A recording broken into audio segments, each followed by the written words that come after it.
Component of electrical circuit. Okay, देखिए कितने component किसी सर्किट में होते हैं। Cell, battery, resistance, rheostat, ammeter, voltmeter, key and galvanometer. इसके अलावा भी और भी इंस्ट्रूमेंट होते हैं, ठीक है, लेकिन हम कुछ बेसिक इक्विपमेंट की यहां पर बात करने वाले हैं। इसमें पहला है सेल। देखिए ये क्या होता है। सेल का सिंबल कुछ इस तरह से होता है, जिसमें एक पॉजिटिव टर्मिनल होता है, एक negative. Cell have two terminals, one is positive and second is negative. Cell की वर्किंग क्या होती है, सेल का काम है क्या? ये केमिकल एनर्जी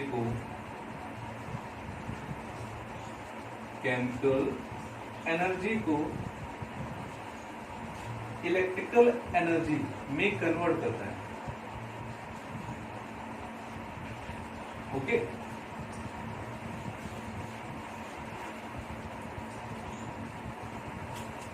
तो हम लोग इसमें ये भी कह सकते हैं the charges in the form of ions, उसको ये इलेक्ट्रिकल एनर्जी में कन्वर्ट कर देता है।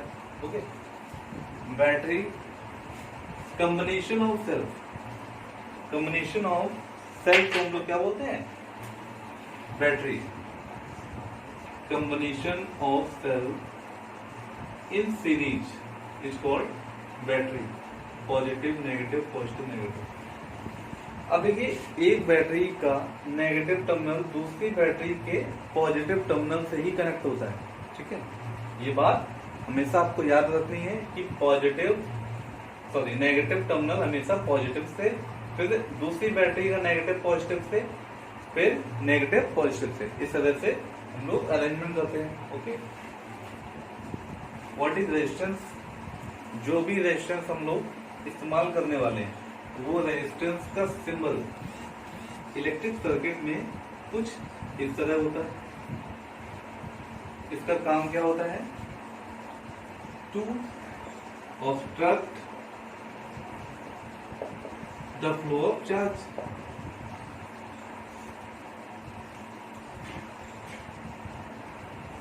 Okay, next is rheostat.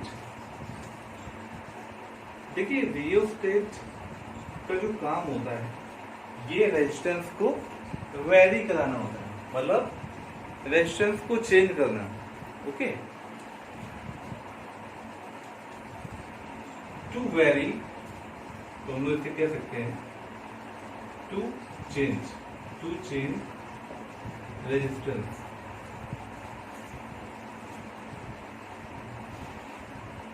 Ammeter, what is ammeter? Ammeter is an instrument which detects the current या amount of current through the circuit. Okay, it measure amount of current flows through the circuit. Volt meter का काम क्या होता है? Symbol. Volt meter का symbol ये होता है, और ये हमेशा किसी इंस्ट्रूमेंट, हमेशा किसी लोड के अक्रॉस ही लगाया जाता है। जैसे एमीटर सीरीज में लगाया जाता है, वैसे ही वोल्ट मीटर हमेशा पैरेलल विद द लोड होता है। It measure potential difference. Okay, key, देखिए की का सिंबल क्या है? की का सिंबल ये होता है ओपन के लिए, और क्लोज के लिए ये होता है, और स्विच का सिंबल ये होता है। यहाँ पर ये एक स्विच है जो कि अभी क्या है, अभी ये ओपन है। जब क्लोज होगा तो ये ऐसे नीचे की तरफ मूव हो जाएगा। Okay, galvanometer, it measure very small current. Galvanometer में काम क्या होता है? बहुत ही स्मॉल करंट को डिटेक्ट करना। ठीक है बेटा, हमारा नेक्स्ट टॉपिक बहुत ही इंपॉर्टेंट टॉपिक है, वो क्या है? Ohm's law. Ohm's law, Ohm's एक साइंटिस्ट का नाम है जिन्होंने एक एक्सपेरिमेंट किया और उन्होंने क्या देखा कि किसी सर्किट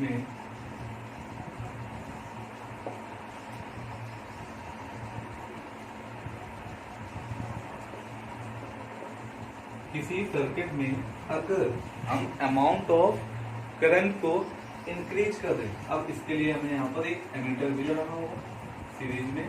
ठीक है, अगर हम अमाउंट ऑफ करंट को इंक्रीज करें तो इस लोड के अक्रॉस जो पोटेंशियल डिफरेंस होगा वो भी क्या होगा? इंक्रीज होगा। अब देखिए ये एक्सपेरिमेंट में करंट बढ़ेगा कैसे, करंट बढ़ेगा या घटेगा कैसे, करंट कैसे चेंज होगा, तो उसके लिए हमने यहाँ पर रियोस्टेट लगाया है। ठीक है, रियोस्टेट का काम क्या होता है? लोड को इंक्रीज करना या डिक्रीज करना। अगर ये लेफ्ट राइट साइड पे जाएगा तो लोड इंक्रीज होगा और लेफ्ट साइड पे जाएगा तो लोड डिक्रीज होगा। ठीक है, जब इस सर्किट का रेजिस्टेंस बढ़ेगा, इस सर्किट का ओवरऑल रेजिस्टेंस इंक्रीज होगा और इस बैटरी पे पोटेंशियल डिफरेंस तो सेम है, तो उससे देखिए होगा क्या? V equal to I R होता है, तो I equal to V upon R. Resistance बढ़ने पे, रेजिस्टेंस बढ़ेगा तो करंट डिक्रीज होगा। ओके, तो यहाँ पर देखिए हमने क्या किया? हमने रेजिस्टेंस को इंक्रीज करके करंट को डिक्रीज किया। रेजिस्टेंस को डिक्रीज कीजिए, I बढ़ेगा। ठीक है, तो ये एक एक्सपेरिमेंट था। ठीक है, अब मैं आपको बताने जा रहा हूँ ओम्स लॉ होता क्या है। According to Ohm's law, potential difference V directly proportional to I या I directly proportional to V भी कह सकते हैं। Potential difference is directly proportional to the current flowing through the conductor at constant temperature और constant pressure. जब उस room की physical conditions को हम लोग कांस्टेंट रखेंगे तब पोटेंशियल डिफरेंस करंट के डायरेक्टली प्रोपोर्शनल होता है।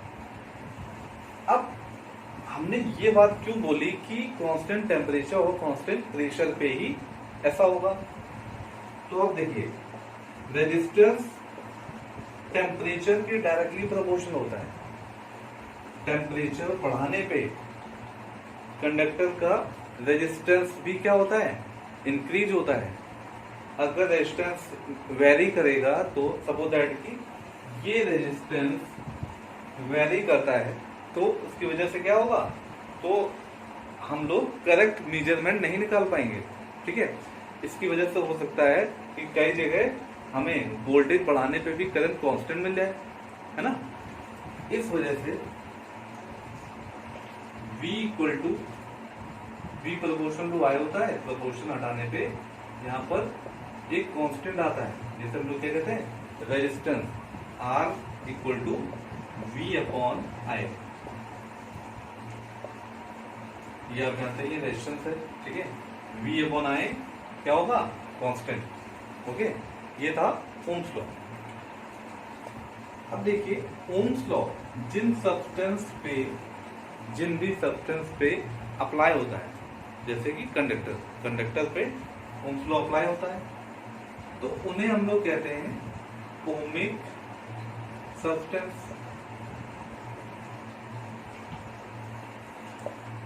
अगर इसका हम VI ग्राफ ड्रॉ करते हैं तो हमें क्या मिलता है? एक स्ट्रेट लाइन। ओके, तो हम कह सकते हैं इसका स्लोप क्या होता है? कांस्टेंट। ओमिक सब्सटेंस के लिए स्लोप कांस्टेंट होता है। अब हम बात करें नॉन ओमिक की। Non ohmic substance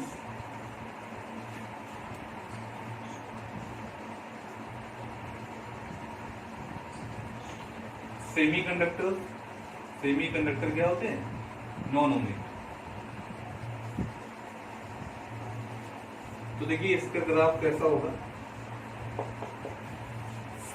suppose that for a semiconductor, if we draw a VI graph, then we found that current increase करने पे पहले तो ये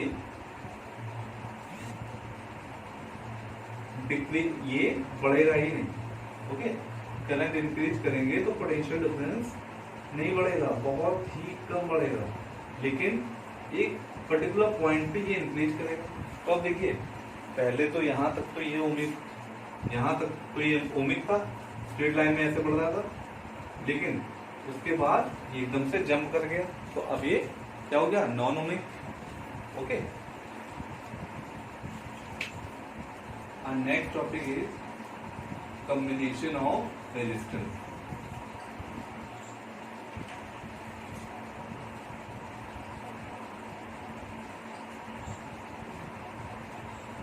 देखिए रेजिस्टेंस को हम दो तरह से अरेंज कर सकते हैं। First is series and second is parallel. Okay, जैसे हमारे घरों में जो कनेक्शन होते हैं तो वो कनेक्शन पैरेलल में होते हैं। जैसे किसी रूम का एक स्विच बोर्ड है, ठीक है, और उसमें डिफरेंट कंपोनेंट्स कनेक्टेड है, एक फैन है, एक लाइट है। ओके, तो वो सभी आपस में पैरेलल में होते हैं। उसकी वजह ये है, अगर हम सीरीज में, सपोज दैट मैं आपको ड्रॉ करके बताता हूँ, ये तीन कंपोनेंट है।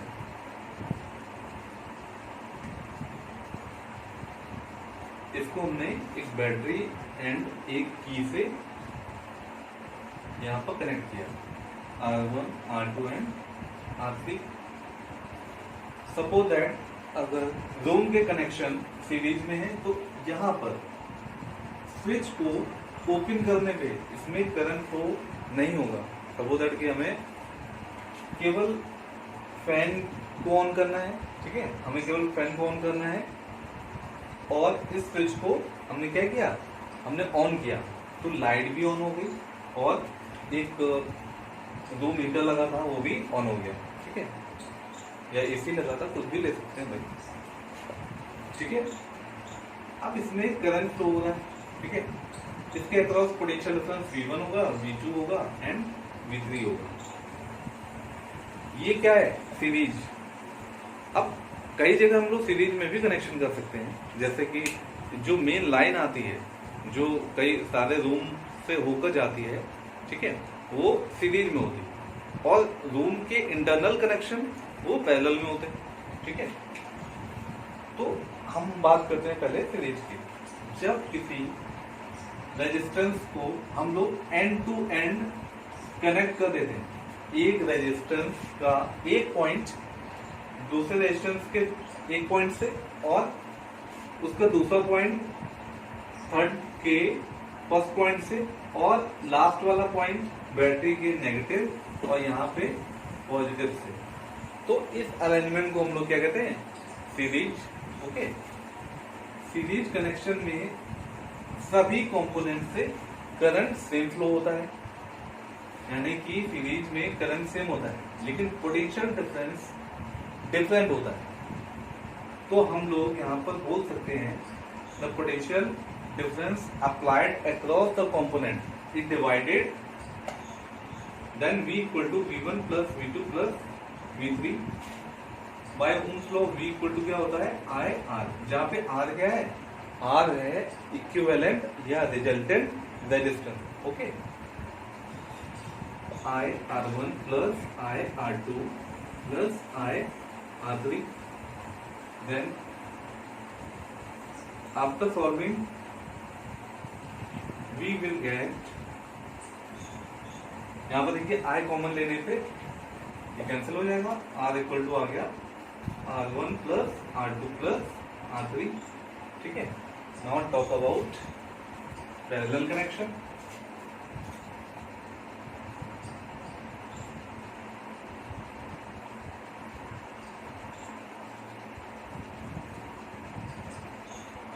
देखिए ये इसका पैरेलल कनेक्शन हो गया। अब इसको हमने बैटरी से कनेक्ट कर दिया, ये हमारा की हो गया, ठीक है।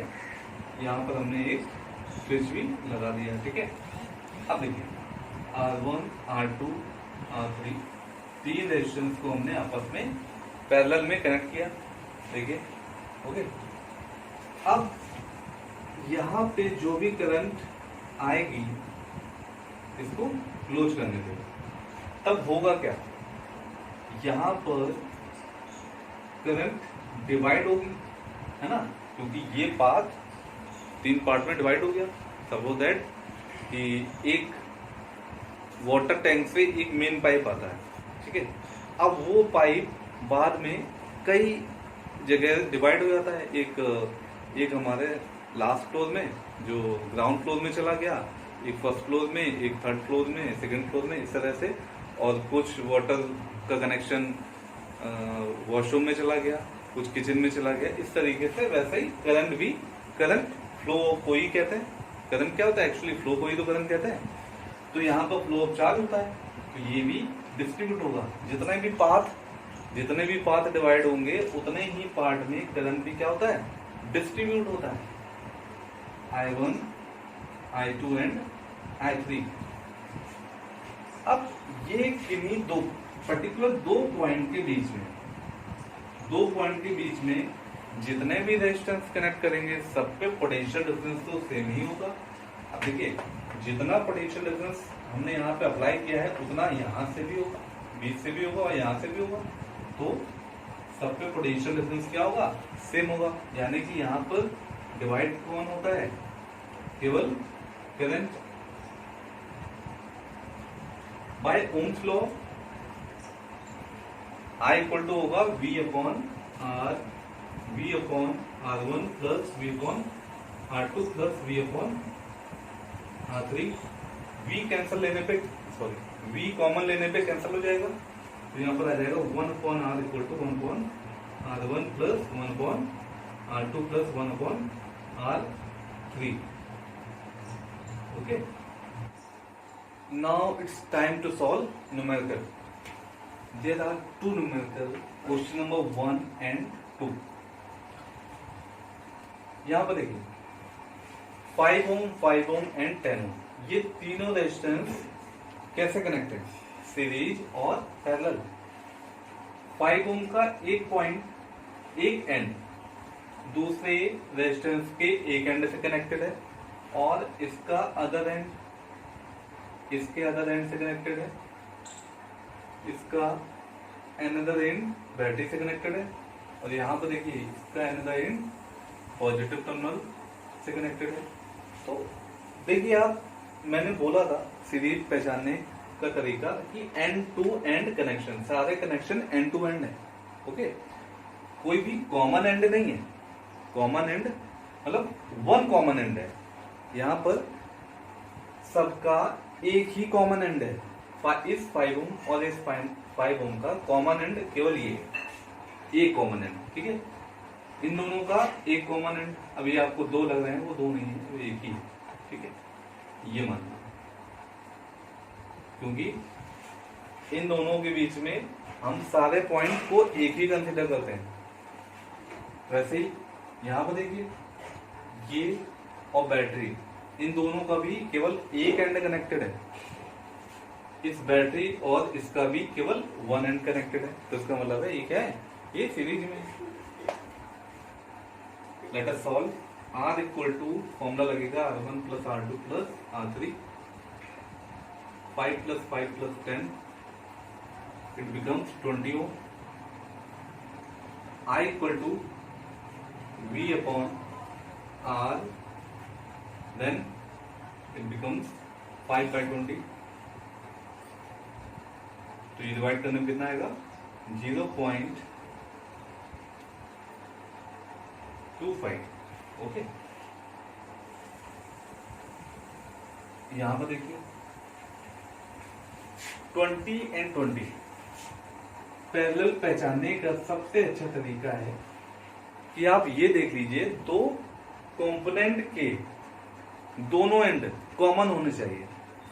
इसका एक एंड ये है 20 ओम का, दूसरा एंड ये है, इस 20 ओम का एक एंड ये है और दूसरा एंड ये है, और ये आपस में क्या है, कॉमन है, दोनों एंड कॉमन है, तो ये क्या हो जाएगा, ये हो जाएगा parallel.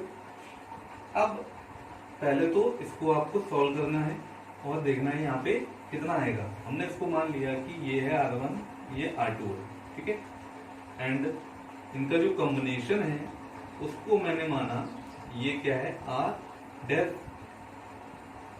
which becomes 1/R dash equal to 1/20 plus 1/20। R dash कितना आएगा यहाँ पे, 2 plus 2/20, यानी कि रेसिप्रोकल करने पे ये 10 ओम आ गया, ठीक है।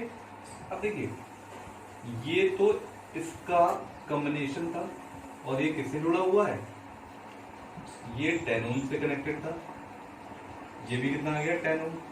तो अब ये 10 ओम एंड ये दोनों का केवल वन एंड कॉमन है, एक कॉमन एंड है, तो इसका मतलब ये क्या हो जाएंगे, ये सीरीज हो जाएंगे। Then after solving it we get R equal to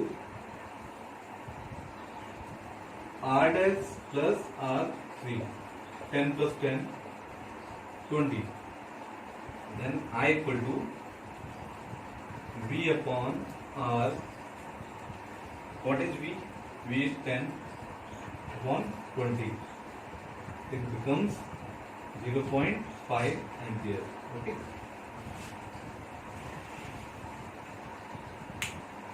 Our next topic is resistivity and factors depending on the resistance.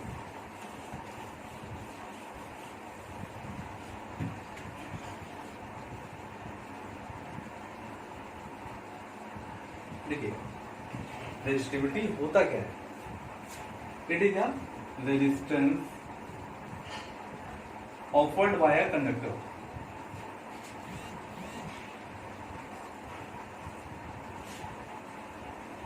Conductor of unit length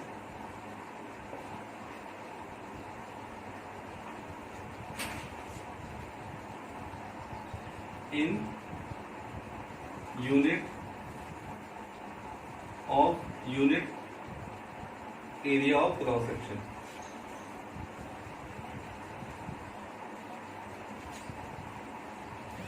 Okay, it means rho equal to R A upon L।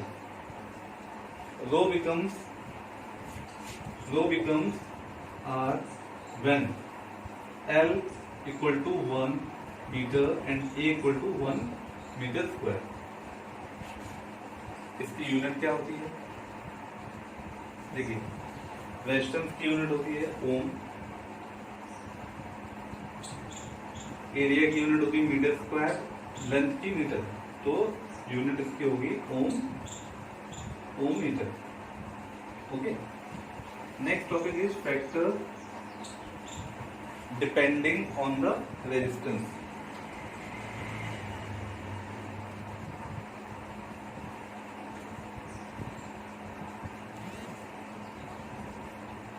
तो देखिए ऐसे कौन से factor हैं जो resistance पे depend करते हैं, ओके। पहला फैक्टर है लेंथ। किसी कंडक्टर की लेंथ जितनी बड़ी होगी, है ना, सपोज दैट ये एक कंडक्टर है, इसका रेजिस्टेंस है 5 ओम। अब मैंने एक और कंडक्टर जोड़ दिया, इसकी लेंथ डबल होगी, तो क्या इसका रेजिस्टेंस सेम रहेगा, नहीं, इसका रेजिस्टेंस भी क्या होगा, इंक्रीज होगा। Then R proportional to L, resistance बढ़ने पे, लेंथ बढ़ने पे रेजिस्टेंस बढ़ता है। R inversely proportional to A, मतलब रेजिस्टेंस इनवर्सली प्रोपोर्शनल होता है एरिया ऑफ क्रॉस सेक्शन के। किसी कंडक्टर का एरिया ऑफ क्रॉस सेक्शन ये होता है, ये सामने जो दिख रहा है आपको ये होता है। इसका एरिया ऑफ क्रॉस सेक्शन को अगर हम इंक्रीज कर देते हैं, इसके एरिया ऑफ क्रॉस सेक्शन को अगर हम लोग बढ़ा देते हैं, तो रेजिस्टेंस क्या होता है, डिक्रीज हो जाता है। अगर area of cross section, suppose that इसका एरिया ऑफ क्रॉस सेक्शन इतना हो, ठीक है, तो रेजिस्टेंस क्या हो जाएगा? अगर हम एरिया ऑफ क्रॉस सेक्शन को क्या कर दें, डिक्रीज कर दें, तो रेजिस्टेंस इंक्रीज हो जाता है। इसके अलावा resistance proportional to the nature of material, nature of material, और we called resistivity. That's why R equal to rho L upon A. Okay.